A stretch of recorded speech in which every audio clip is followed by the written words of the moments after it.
Hello बच्चों, स्वागत है आप सभी का एक और नए वीडियो में। आशा करता हूँ सभी बहुत अच्छे से होंगे और सभी के पेपर अच्छे से तैयारी कर रहे होंगे और सभी के पेपर बहुत अच्छे से जा रहे होंगे। आज की वीडियो में कक्षा 9 विज्ञान का जो इंपॉर्टेंट क्वेश्चन रहने वाला है, क्वेश्चन पेपर है 2025 बोर्ड के लिए इंपॉर्टेंट, उसको हम लेकर आए हैं। तो उसको आपने क्या ना अच्छे से देख लेना और इससे अच्छे तैयारी कर लेनी। यहाँ से लगभग आपका 30 से 40% मिनिमम आपका बन जाएगा इस वीडियो से।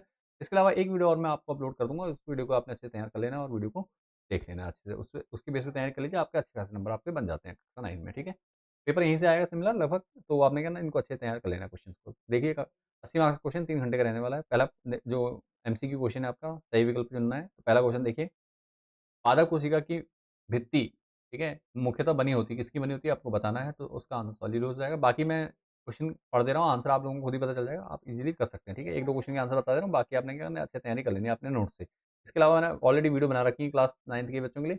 अगर आपने अभी तक वीडियो नहीं देखी तो वीडियो को देख के अपनी तैयारी अच्छे से कर लीजिएगा। ठीक है, गुरुत्वीय त्वरण का मान होता है। गुरुत्वीय त्वरण का मान क्या होता है बताना है आपको। तो ये बता देता हूँ, 9.8 मीटर पर सेकंड स्क्वायर होता है। ठीक है, गुरुत्वीय त्वरण का। ठीक है, इसके बाद देखिए अगला क्वेश्चन, आवर्ती का ऐसा ही मात्रा क्या होता है। आवर्ती का होता है हर्ट्ज होता है इसका। इसी प्रकार अगला क्वेश्चन, निम्नलिखित में से किस ऊतक के कारण पौधों में लचीलापन आता है।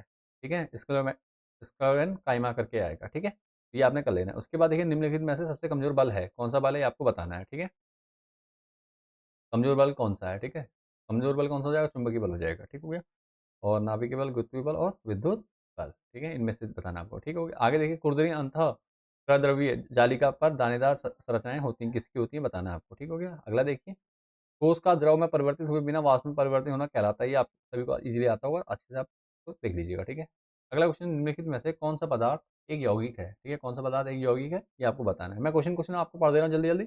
आपने इन क्वेश्चन को, वीडियो को पॉज करके सारे क्वेश्चन देख लेना अच्छे से और तैयार कर लेना है। ठीक है, शीत ऋतु ऋतु में उगाई जाने वाली फसलों को किस नाम से जाना जाता है आपको बताया जाता है। ठीक है, उसके बाद ध्वनि की गुणवत्ता किस कारक पर निर्भर करती है आपको बताना है। यदि तापमान बढ़ा दिया जाए तो विसरण की दर पर क्या प्रभाव पड़ेगा आपको बताना है। 1 किलोग्राम भार में कितने न्यूटन होते हैं। ठीक है, 1 किलोग्राम भार में कितने न्यूटन होते हैं आपको बताना है। अगला क्वेश्चन है, आरसीबी का विस्तारित नाम क्या है। ठीक है, आरसीबी रेड ब्लड सेल्स कहते हैं। ठीक है, लाल रुधिर कणिकाएं।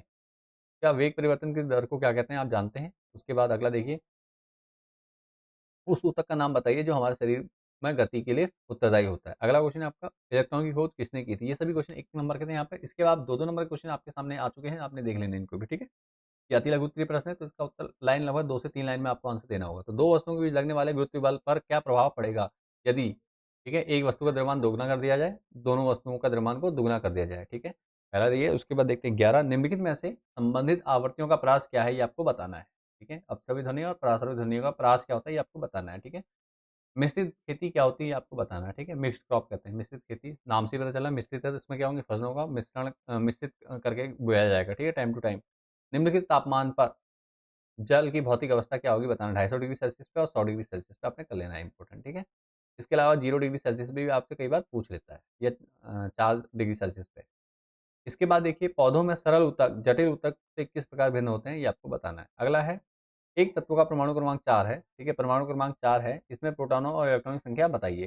परमाणु क्रमांक से आप प्रोटॉन और इलेक्ट्रॉनिक संख्या बता सकते हैं इजीली, तो आपने क्या ना वो कर लेना। उसका सेक्शन डी है, जिसमें 3 नंबर के क्वेश्चन आपसे पूछे गए हैं, तो आपने इनको अच्छे से तैयार कर लेना। जंतु कोशिका का नामांकित चित्र बनाइए। ठीक है, इंपॉर्टेंट है ना, जंतु कोशिका नहीं तो पादप कोशिका, आपका एक जरूर देखने को मिल जाए। दूसरा है, रंध्र का नामांकित चित्र बनाइए अथवा में। ठीक है, दोनों में से आपने एक अच्छे तैयार कर लेना है बेटा। ठीक है, ये 3 क्वेश्चन बताए मैंने, तीनों कर लेना। अगला है, भौतिक विज्ञान में गति क्या है, गति के प्रकार और त्वरण का मात्रक लिखिए। ठीक है, तो ये तीनों क्या है, ये 3 नंबर का क्वेश्चन है। और त्वरण का मात्रक आपको दिया है एग्जाम पर, सबसे ऊपर दिया था मीटर पर सेकंड स्क्वायर। ठीक है, चलिए वहां से हो जाएगा।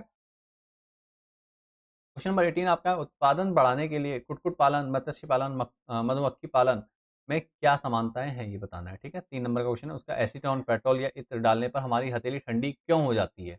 3 नंबर का क्वेश्चन है, बहुत ईजी क्वेश्चन है, 3 लाइन से 4 लाइन में आपका आंसर हो जाना है इसका। ठीक है, तो इसका सीधे कॉन्सेप्ट बता दो क्या होता है। जब एसीटोन होता है वो क्या होता है, उसका जो क्वथनांक होता है वो क्या होता है, कम होता है, जिस वजह से क्या होता है वो हल्के सामान्य ताप में क्या होता है वाष्प में परिवर्तित होता है। वाष्प क्या करती है, आसपास के हथेली के आसपास के वातावरण को ठंडा कर देती है बेटा। ठीक है, जिस कारण से क्या होता है, हमें हथेली ठंडी हो जाती है। ठीक है, ठंडक महसूस होती है। इसके बाद अगला देखिए, 1500 किलोग्राम द्रव्यमान की एक कार जो 60 किलोमीटर प्रति घंटे के वेग से चल रही है, रोकने के लिए किए गए कार्य का परिकलन कीजिए। ठीक है, कार्य निकालना है। ठीक है, तो क्या करोगे, सिंपल फॉर्मूला लगाओगे कार्य का, उसके बेस पे कर लोगे। अगला क्वेश्चन है, प्लाज्मा झिल्ली को वर्णात्मक पारगम्य झिल्ली क्यों कहते हैं। ठीक है, वर्णात्मक पारगम्य झिल्ली क्यों कहते हैं आपको बताना है। उसका जंतु तथा पादप कोशिका में अंतर लिखिए। जंतु और पादप कोशिका में अंतर लिखना है। हो गया।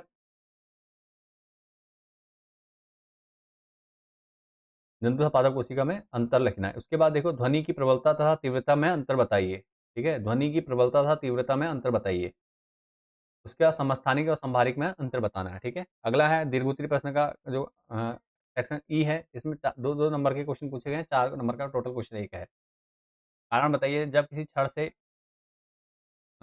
एक दरी को पीटा जाता है तो धूल के कण बाहर आ जाते हैं, और दूसरा बस की छत पर रखे सामान को रस्सी से क्यों बांधा जाता है, ये आपको बताना है। ठीक है, तो आप जानते हैं क्या होता है, घर्षण के कारण क्या होता है, गतिमान हो जाते हैं वस्तु, तो इसलिए रीजन ये है इसका मेन। अगला है ऑक्सीजन O6 तथा मैग्नीशियम Mg12 तत्वों के परमाणु संरचना का व्याख्या चित्रण कीजिए। ठीक है, व्याख्या चित्र बनाना है। ठीक है, परमाणु संरचना लिखनी है इनकी।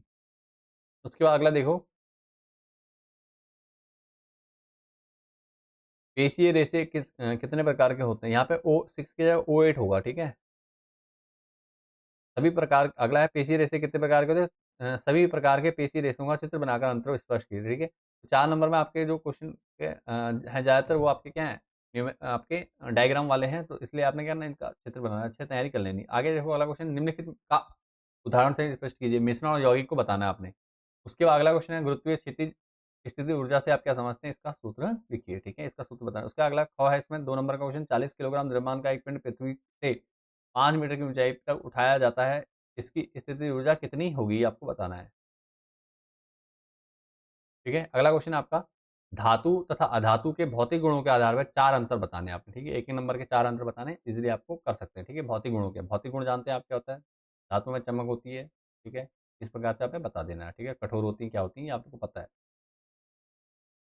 अथवा निम्नलिखित यौगिकों के सूत्र लिखिए। ठीक है, सोडियम ऑक्साइड का लिखना है, एल्यूमिनियम क्लोराइड का लिखना है, सोडियम सल्फाइड का लिखना है, और मैग्नीशियम हाइड्रोक्साइड का लिखना है। ठीक हो गया। इसके बाद निम्नलिखित पर संक्षिप्त टिप्पणी लिखिए, माइटोकॉन्ड्रिया, लाइसोसोम। ठीक है, इन दोनों पे आपने क्या ना संक्षिप्त टिप्पणी लिखनी है। तो ये आपका कंप्लीट पेपर हो चुका है। आपने इसको अच्छे से तैयार कर लेना है। अगर कोई डाउट या परेशानी लगती है तो आप कमेंट के माध्यम से पूछ सकते हैं, और उम्मीद करता हूँ आप पेपर पढ़ के अच्छे से जाएंगे और आप लोगों का कल का पेपर अच्छा हो। इसके लिए ढेर सारी शुभकामनाएं बेटा आप लोगों को। चलिए, मिलते हैं नेक्स्ट वीडियो में। वीडियो को पूरा देखने धन्यवाद। वीडियो पसंद आई, वीडियो से कुछ सीखने को मिला, और वीडियो को लाइक कर दो, दोस्तों के साथ शेयर जरूर कर दो, ताकि उन तक भी वीडियो पहुंच सके और वो भी अपने एग्जाम की तैयारी अच्छे से कर सकें। अगर आप पहली बार चैनल पर आए बेटा, तो चैनल को सब्सक्राइब जरूर कर लीजिए। मिलते हैं नेक्स्ट वीडियो में, तब तक के bye and take care. Thanks for watching this video बेटा।